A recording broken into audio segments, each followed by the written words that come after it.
The new 2.6 banners are kind of amazing, but there's a few things that need to be addressed about them when it comes to wishing, so this video will investigate the whole situation. But first, a quick word from today's sponsor. This video is brought to you by Tower of Fantasy, a shared open-world RPG. Now, this is a game that I've been waiting for a long time, and I have a good news. It's finally coming out overseas in 2022, along with a closed beta test recruitment, both on PC and mobile. Tower of Fantasy features a huge open-world map where you can explore by yourself or team up with other players to fight enemies, and there's also PvP, but what I personally love most about it is the general artwork of the game and an awesome combat system where you can use a bunch of different builds and have a completely different experience by just changing up the weapons. Also, since you play as your own customizable character, there's so many options to choose from. Like, literally, you could spend hours trying to sculpt the perfect anime character. And on top of that, the whole vibe of the post-apocalyptic wasteland really pops out when exploring the world, so the game is definitely rocking its own unique style. And here's the best part. Right now, you can register for the closed beta by using my link in the description, which I'm really excited about since I will also be joining and covering the game myself, and by using my link, you'll help support my channel big time with future videos. Also, you can increase your chance of getting invited to the closed beta test by following the official Tower of Fantasy Facebook and Twitter giveaways. So be sure to check it out now.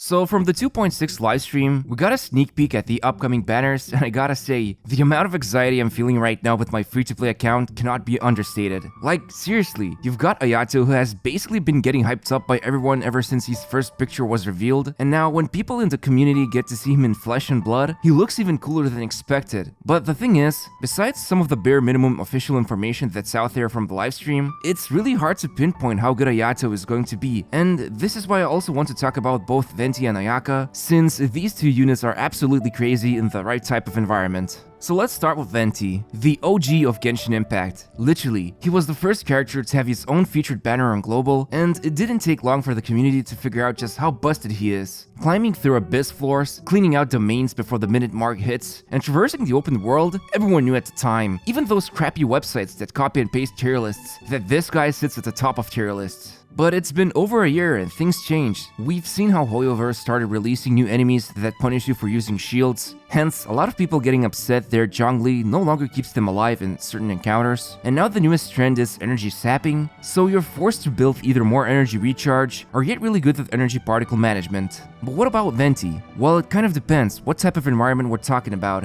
I mean, one of the biggest selling points he offers is the ability to pull in all the enemies into one spot, and then you can easily unleash every party member's abilities to cause massive damage. But if you cannot pull the enemy in, or you're going up against a single target, suddenly things aren't going so well. It also doesn't help that a lot of people have been looking forward to Kazuha's rerun, and I've been seeing so many comments in my videos about him when there's zero evidence of his return, and I think this samurai is partially responsible for Venti's decline in popularity because, well, for once, a lot of people find Kazuha's gameplay more stimulating and fun, since it feels like an arcade game where you can just jump around and do a ton of damage, whereas with Venti, it's just swapping in, doing his skill in burst, and swapping out. I mean, they both have similar reactions, except it takes less time to use Venti on the field, which can be considered a good thing for a lot of people who want to just pull off the whole rotation without spending too much time. But on the other hand, Kazuha has been showcased in so many videos so many more times, just because he can buff other teammates' elemental damage, and it's easy to exploit this and showcase bigger damage numbers with new units. But we need to respect our elders, because without Venti, you still wouldn't see janky teams like Overload Lisa come true, and oftentimes, when you have a team idea, quite often it's enough to just throw the bard in and you're good to go. So I would say that Venti is like this good old reliable unit that still gets the job done in an extremely efficient way. He can be used in multiple meta teams like Morgana or many other freeze-com variations, and I think I'll get back to him again after we briefly go over Ayato and then decide which one to go after.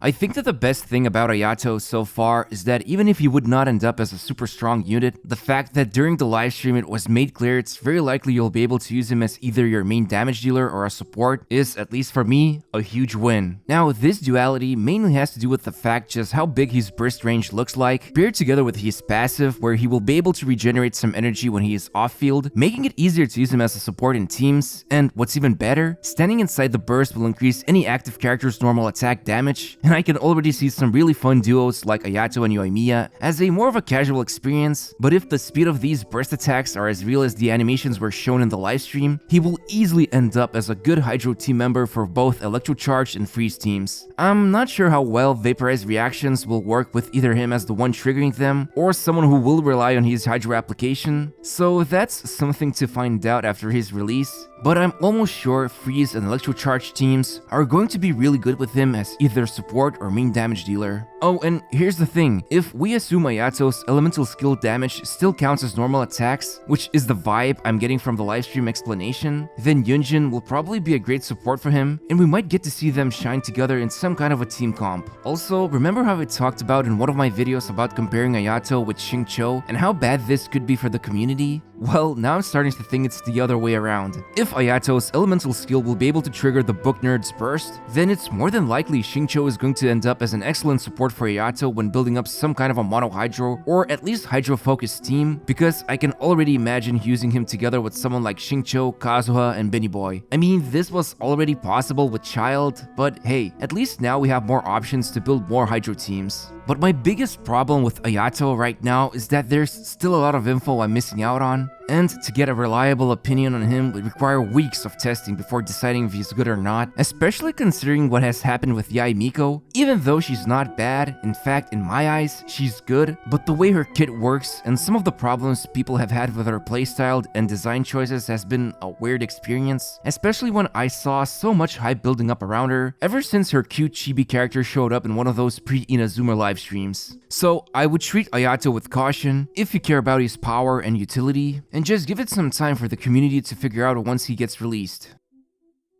Now that we're done talking about risks and uncertainties, it's time to take a look at something that's been already figured out. So it's no secret that Ayaka has been considered to be one of the best damage dealers in the game, and I will just quickly go through her best selling points before we move on to the final part and compare the banners. First of all, her burst is absolutely busted in freeze teams, and you'll often see these types of numbers with the right setup, which becomes especially deadly if you can manage to regain the energy before rotating back to her. So I would say if you want an extremely hard-hitting unit, then she's definitely worth going for. In fact, when she first got released, I actually spent too much time thinking I need to somehow utilize her dash and charge attacks into my rotation, and honestly, it was part of a reason why I didn't really enjoy her playstyle, but after learning that all we really need to do is just use her skill and burst for some massive damage in freeze teams, this finally made me appreciate her playstyle. Also, it's important to mention that she's able to utilize Amenoma Kageuchi, the best 4-star sword that you can get for her as a free-to-play alternative, and it actually hits pretty hard thanks to the weapon stats, and overall, I would say that for those who are just starting to arrive to endgame and looking to have a strong damage dealer in their roster, you can't go wrong with Ayaka.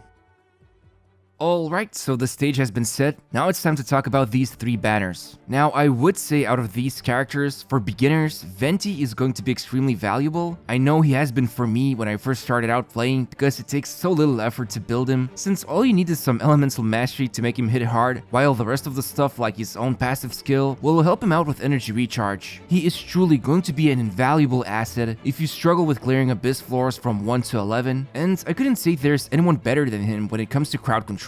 However, the reason why I excluded the final floor is that it's not always going to be easy to utilize him in every abyss cycle, but at the same time, he can also be used in several meta team comps that can help you push for those 9 stars. Now, when looking at Ayato, I think that while this guy is really cool, nothing is ever certain with new characters. But in my opinion, one of the best things about him is that he is from the Hydro element, which is almost like Anemo. You can put it in nearly any team and still get good results. I mean, there's a reason why nearly every meta team comp is powered by Hydro. But when picking between Venti or Ayato, keep in mind the Bard is pretty much solved. It's not that hard to build him. Chances are you probably spend some time farming up Viridescent set, so you're gonna get a clear answer about his value. And yet, Venti is a bit of a one-trick pony, and it can get a bit boring for some to use him, which is why I kind of want to circle back to Ayato and the fact it's pretty likely you'll be able to use him both as an active damage dealer, in other words, unleashing slash attacks with his skill, or you can just swap in, use his burst, and swap out. The only problem is that it's not clear if these rolls he does are going to be mediocre, good, or broken, and only time will tell.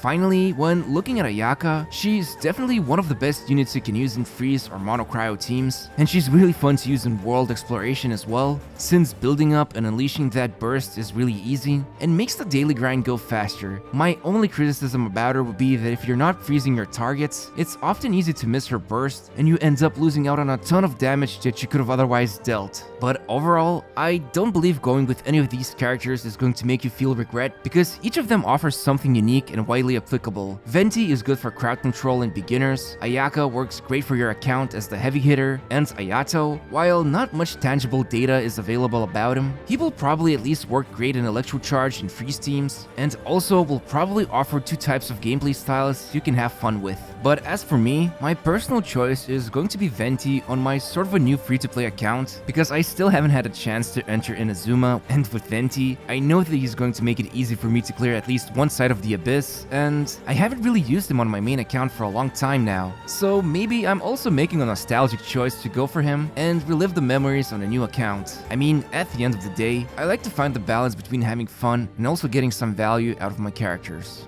I hope you found this video interesting, and if you did, I'd really appreciate it if you could help out my channel, subscribe to it, and leave a like on the video. Thanks for watching, and see you soon.